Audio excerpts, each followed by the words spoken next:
On July 11th, 1982, Italy won the Soccer World Cup. I was a young man then. I was 18 years old and I lived in Alba. And I remember that after the game, people got so excited that they all rushed to downtown Alba and many jumped in the fountain. They wanted to cool off. It was so hot and it remained hot all summer. 39 years later, on the same date, July the 11th, 2021, Italy just won the European Cup for soccer. And this fact brought back to me the memory of that event in '82 and how great that Barolo vintage was. And now, in order to celebrate our victory in the European Cup, I would like to uncork a bottle of Barolo '82 and enjoy this emotional experience with you.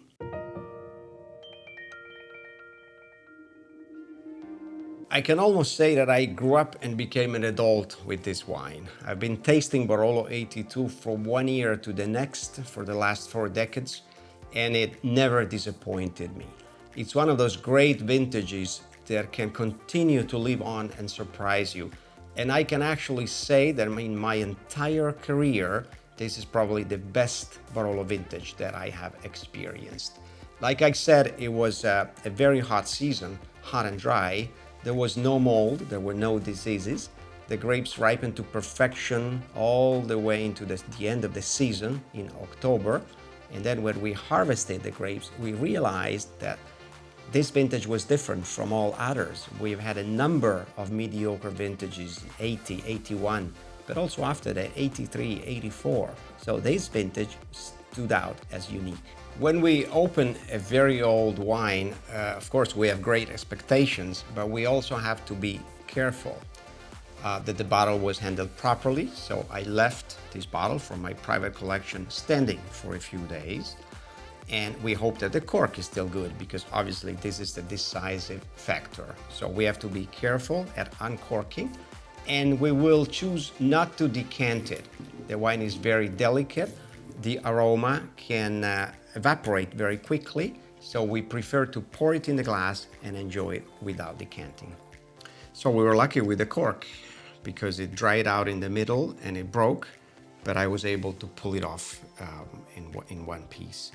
And look at the color. This is something really unique that I'm sure you've never seen before. You know, in the center, it's still orangey, like a younger Barolo. Then in the middle, it becomes amber, not brown, but really amber. And then the hue around is totally yellow. It's fantastic. I have to admit that I'm very excited and a bit emotional. I wonder what happened to the smell.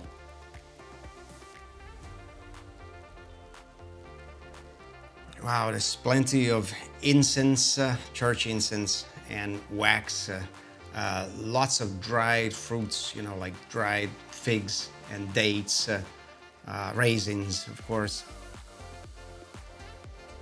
But there's a nutty element in the back, like walnut, and then burnt sugar, like caramel.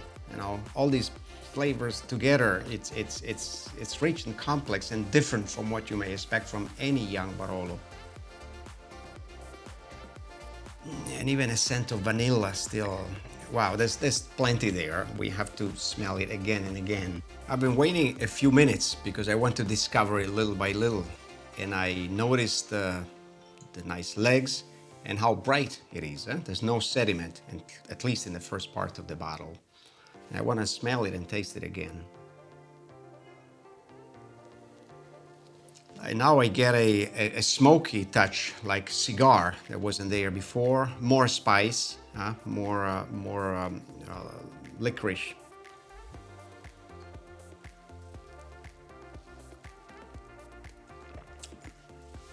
Still very rich. Nice taste, there's plenty of acidity. You know, it actually striking at the beginning, strikes you because the backbone of acidity is still there, but the tannin is not chewy anymore. In fact, the opposite. It seems to move towards some kind of sweetness towards the end. It's not tannic, but savory for sure. And there's a sweetness in the end, which reminds me again of burnt sugar, of caramel. So quite interesting evolution.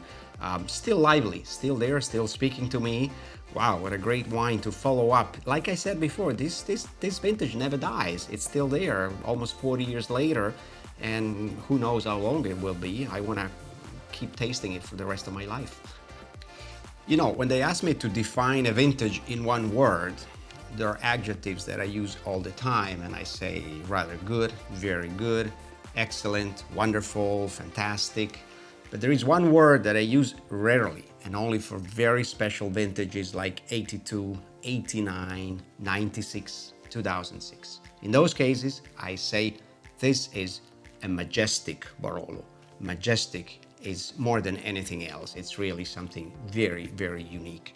And such is this Barolo 82 that I've been tasting so many times. But you know, I want to keep tasting it for the rest of my life.